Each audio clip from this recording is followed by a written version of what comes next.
Welcome to Invested in Climate. Protecting the planet and decarbonizing the global economy is the challenge of our time. We all have a role to play, and the opportunity we face is unprecedented. Invested in Climate aims to help people do more to address climate change through their work, investment, lifestyle, and activism. I'm your host, Jason Rissman.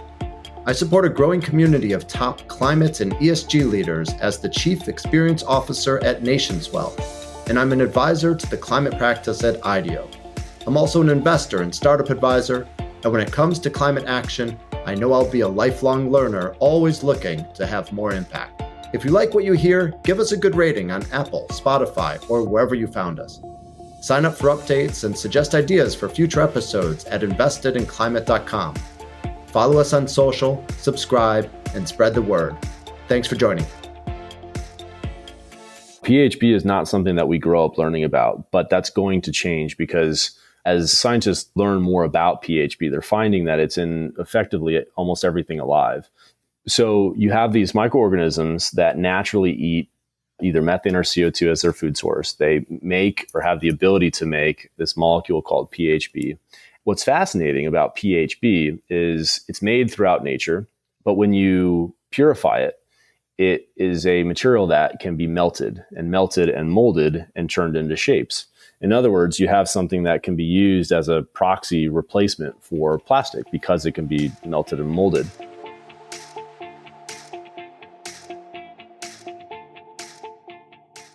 Hey folks, there's a lot that we can learn from nature.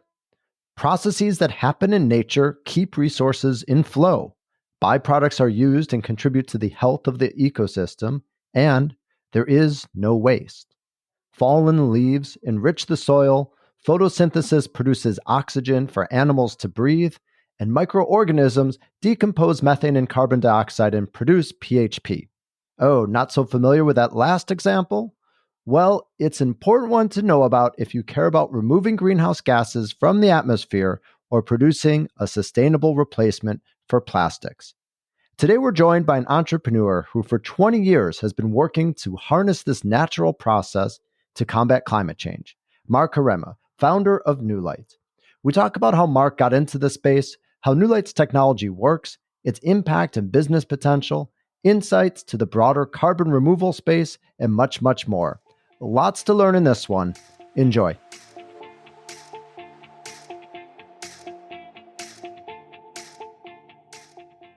Hey, Mark. Welcome to the podcast.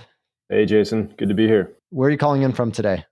I am sitting at our facility in Huntington Beach, California. Fantastic. Well, I'm not too far away. I'll have to come visit sometime. Would love to see what it actually looks like. But thank you for being here. I'm excited to learn about you, your company, and overall the market for carbon negative products. Let's start with you. Tell us a bit about your background and what led you to found Newlight. Well, it's kind of hard to talk about my background without talking about Newlight because I've been doing it since I was, 21 years old. I started Newlight when I was in college. And leading up to that, I would say in high school, I was pretty heavy into science. I was on the National Oceanographic Science Bowl team where you sit in a panel of like 4 people and they ask you questions and you buzz in. The answer is like dinoflagellate or whatever it is. So I've always loved science. In fact, I kind of overdosed on it in high school so much that when I got to college, I was studying politics was my major while also simultaneously taking like math and chemistry and physics. I got really sick my junior year, couldn't figure it out for about a year. It was a pretty tough thing. So the summer between my junior and senior year, I started to do a bunch of research and had decided that I was going to do a post-bac and go to med school, but came across a newspaper article about carbon emissions and it fundamentally changed my trajectory. But that was what life looked like prior to Newlight. Yeah, it's fascinating. I noticed that the company is 20 years old and really that you were prescient and perhaps seeing the climate crisis coming long before many others. Is that what drove you to found Newlight? Was it really that interest in carbon emissions or a fascination with the technology? It's funny because I've heard that comment before about how we were prescient, but at the time we didn't feel like that because I always like referencing this movie. I think it was like 1994, 1995, The American President. Great movie. And there's this big climactic scene where they talk about how they're finally going to do something about climate change. which means that we had already gotten to a point where there was sort of a recognized frustration that it was known and we just weren't doing enough about it. So we were 10 years after that. What we noticed was that it didn't feel like it was going anywhere. In other words, there was discussion about voluntary reductions in emissions, taxing carbon, burying carbon. And for all the reasons we know and love, that was just, it wasn't going anywhere. There was too much disagreement. When we came across this newspaper article about methane emissions, and it was about methane emissions from cows, it started a chain of questions, which was effectively, is there another way to approach this problem? Something that maybe we can find consensus on. The idea was, well, what if we could use greenhouse gas as a resource to make useful products? Because if we could do that, then potentially we have a market-driven or a consumer-driven pathway to reducing the amount of carbon in the air. And that was really our guiding light. And that was what inspired us, because we felt that it was a pathway that was not being done, but also something that held a lot of potential. I mean, if you look at the things that have shaped human history, or certainly at least recent human history, those market forces are the ones that can move at such scale and such speed. And it seems like, and I still believe this, if we are going to solve climate change, and that is absolutely not a foregone conclusion, but if we are going to do that, there has to be some level of consumers and the market sort of running with it and doing it. It can't just be government led. That was our inspiration then, and it remains so today. Well, I certainly agree with you. And I think millions of others working in climate in different ways through businesses would probably agree as well. Let's zoom in now and hear a bit more about Newlight and the problem that it's aiming to solve. Give us a sense of what you're trying to do. Well, fundamentally, we are trying to reduce the amount of carbon in the air. The way that we're trying to do that is by using greenhouse gas as a raw material ingredient to make products.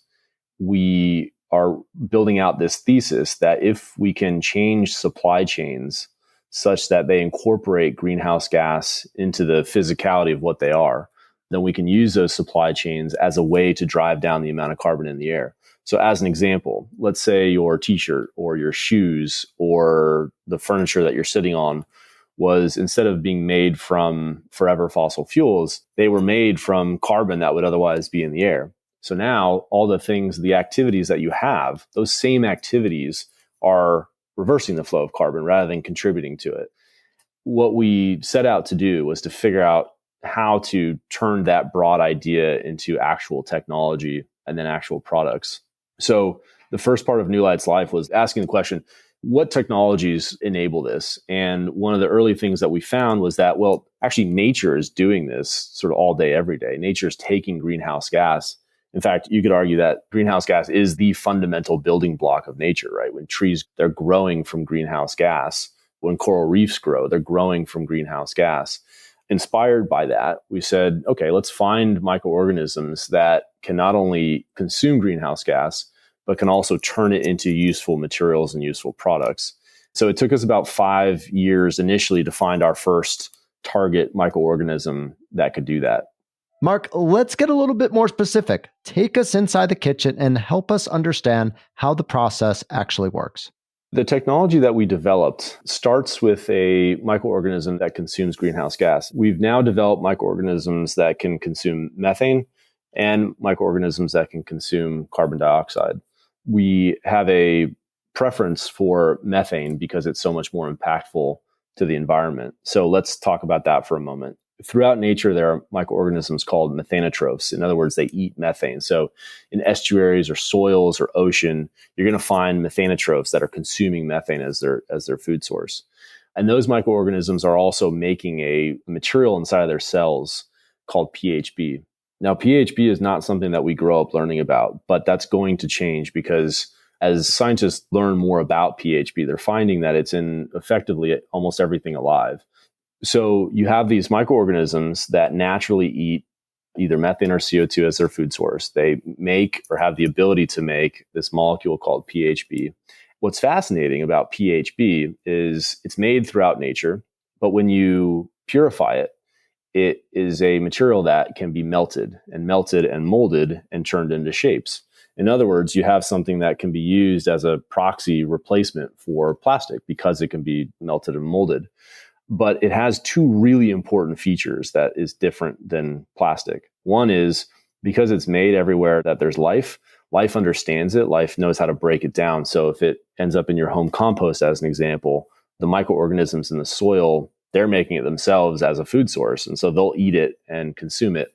And in fact, our studies and third-party studies have showed that this molecule PHB will be consumed about the same pace as paper products. But the other thing, and maybe the most important thing, is that this material is made from greenhouse gas.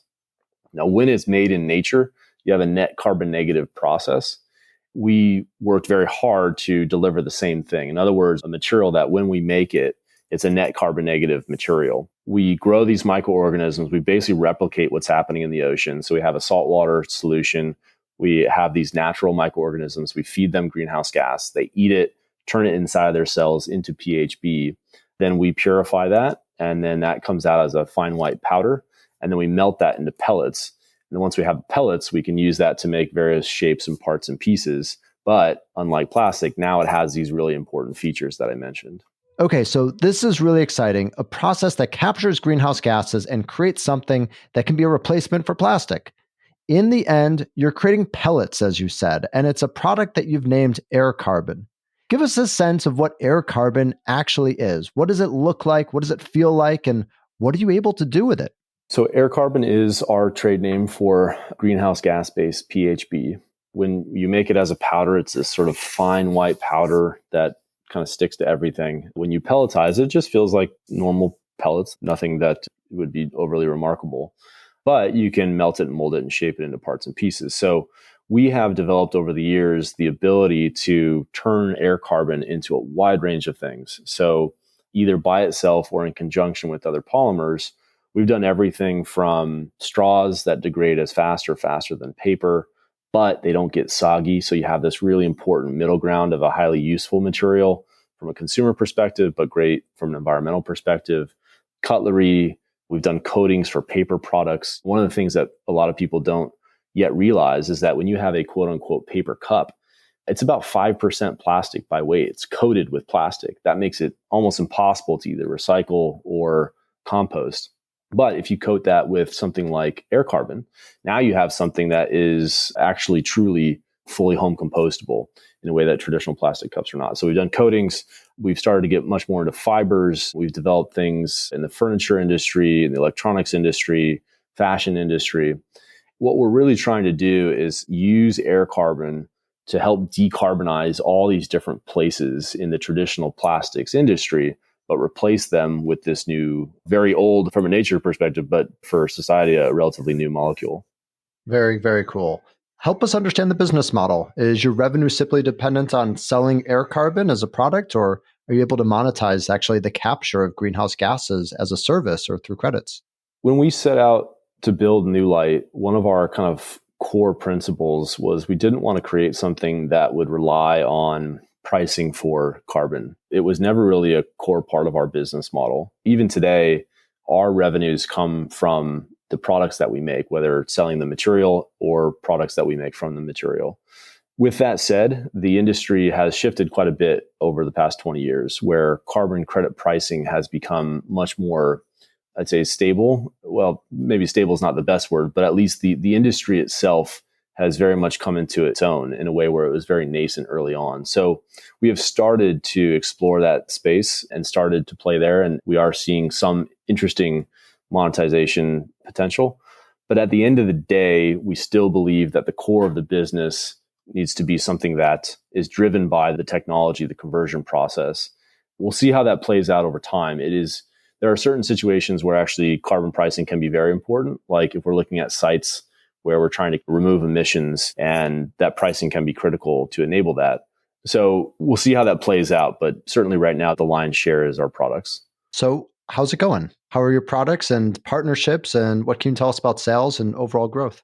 I think running any company, there's beautiful days and there's challenging days. But overall, I get a thrill out of the fact that 20 years ago, this was an idea. And we went from a couple kids in dorm rooms to laboratory and pilot, and now full commercial scale, going to a Shake Shack and sitting down and seeing our straws throughout the room there It's kind of like when you maybe, I don't know if you're a musician, like you hear your song on the radio for the first time. It's very cool to see greenhouse gas based products on the market. So today we're in over 5,000 locations. We've delivered over 100 million units into the market. We are expanding our production capacity.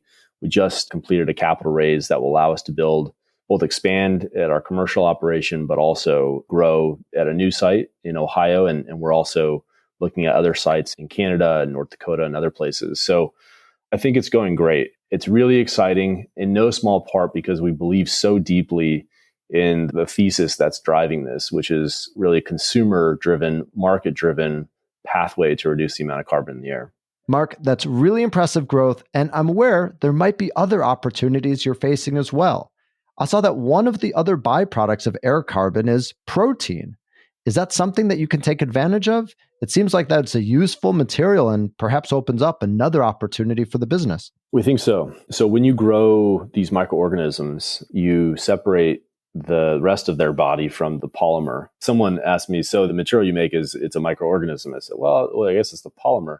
But in reality, the polymer is like the arm, so it's just as much the micro. So in some ways, air carbon is, you could call it a microorganism or the polymer of the microorganism. But either way, when you separate the non-polymer material, you have a single cell protein. And that material is something that we think could be useful.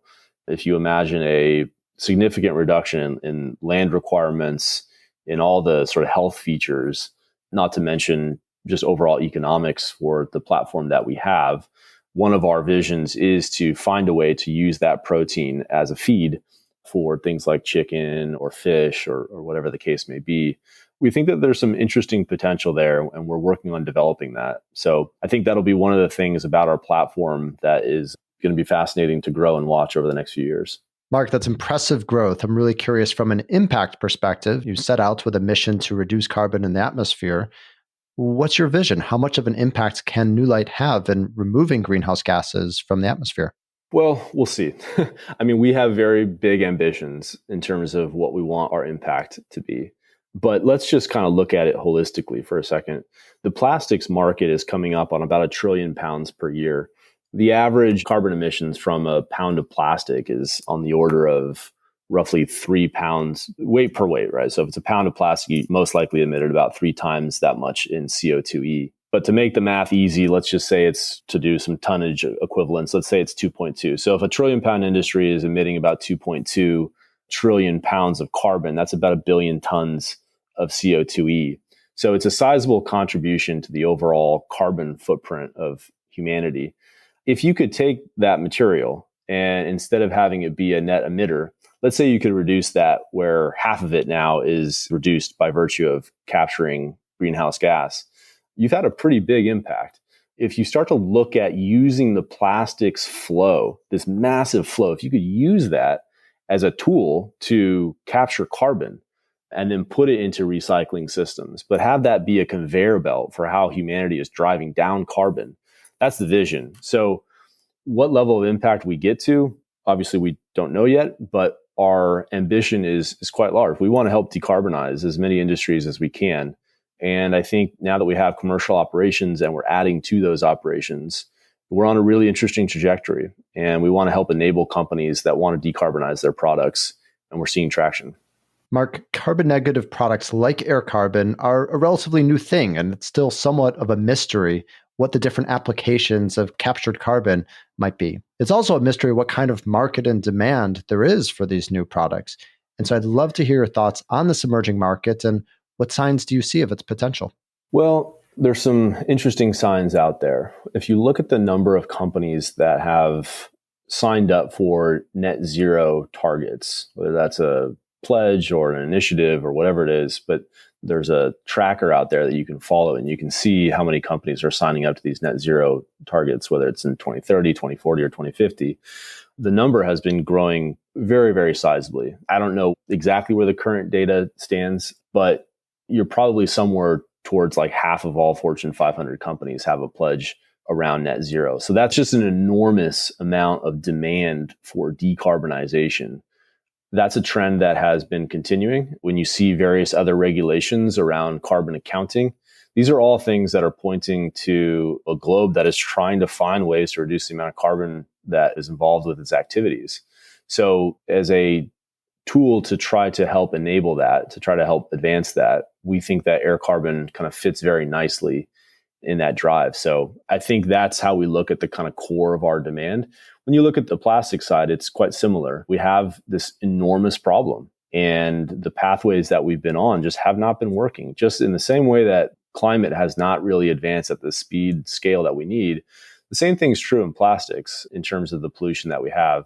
So we have to look at new pathways, and we have to find new systems and find ways that kind of harness that win-win middle ground. A lot of us are tired of the finger pointing. Let's find the things we agree on so that we can scale those and get some stuff done. Mark, you're part of the carbon capture industry that's gained a lot of recent attention and more recognition and acceptance recently. And when you look at it from a market perspective, the projections I've seen say that it's now at about a $3.5 billion industry, expected to reach about $15 billion by 2030. From your perspective, having been in this space for so long, what do you think are some of the key challenges in the space that need to be solved to achieve that sort of growth? It always comes down to the economics. You have to deliver win-win solutions to the market. It's kind of similar to what we were just talking about. It's not just win-win consensus on the political side, but also from a business-to-business perspective. What I've seen over the years is that the vast majority of companies out there actually want to have more sustainable products.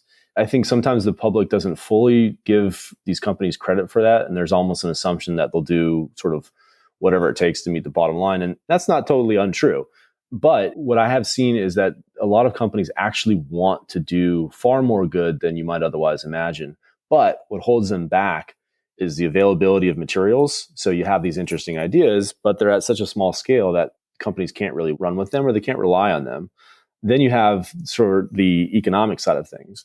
Can you find that nexus of, yes, we see a lot of value here as small scale materials or products or whatever it is, there's often price premiums that have to be associated. So those have been the primary challenges, I think, in the carbon capture industry is the technologies have to grow to a certain size and scale where they can really hit that sweet spot of reliability of supply, sufficiency of supply. The performance is a table stake. You got to have that. And then the pricing so that people can really grow with this stuff. So we'll get there as an industry, but it's going to take time. It's going to take perseverance. And most importantly, it's going to take a lot of ideas. Nothing would make me happier than to see a flood of graduates going into the carbon capture space. As different points in time, people have gone into investment banking or computer programming or artificial intelligence. The conversion of greenhouse gas into useful products or otherwise ways to decarbonize society. It's an urgent need. There's a ton of potential. And it would be amazing to see more brain power going into that space. Well, I think anyone close to the space would say that that flood of talent and brain power you're hoping for is absolutely happening. It's not just for carbon capture, but climate tech and many other climate-related careers are very clearly compelling, not only for young people, but also for many established professionals looking to contribute to the biggest challenge and really opportunity of our time. Mark, what about the regulatory environment as well as public investments? Have there been public programs that are supporting the acceleration of the space? We really haven't seen a ton of public programs supporting us for most of the 20 years that we've been doing this, which might surprise some people. And frankly, it surprised me. We're aware of the spaces that do seem to get support, but the conversion of greenhouse gas into materials has generally not really been one of those, in part because it's so new and not well known. I will say, though, that we're starting to see that shift. We are seeing interest at the public level, both within states in the United States. We think there's some really interesting opportunities in the IRA bill that was passed. And we're also seeing it internationally. We recently announced a project that we're working on with Manitoba in Canada to build a production facility up there. So we are starting to see an uptick. And I think that's partially also a function of where we are as a business, having grown through the cycles that we've been through and where we are stage-wise sort of now enables that sort of public financing if that's there. So we'll see, but I think we do see more of an uptick now than we've seen in years past. Mark, what's next for Newlight? What are some of the key challenges that you're working on and what do you need to do to succeed in scaling the company? I think one of the biggest questions that we have is how do we grow faster? Building new production plants is a heavy endeavor. In other words, it's not like software where you can just sort of plug in something and grow very, very quickly based on demand. When you build a new plant, it's a 2 to 3 year endeavor that requires everything from engineering, site selection, order procurement, construction, optimization. These are just long, long cycles. So great. Then you have your next plant in. So we have a pathway that we've put out to build more and more facilities. But one of the things that we struggle with is even if we're successful in that pathway, we've really only barely touched the overall problems that we're trying to address.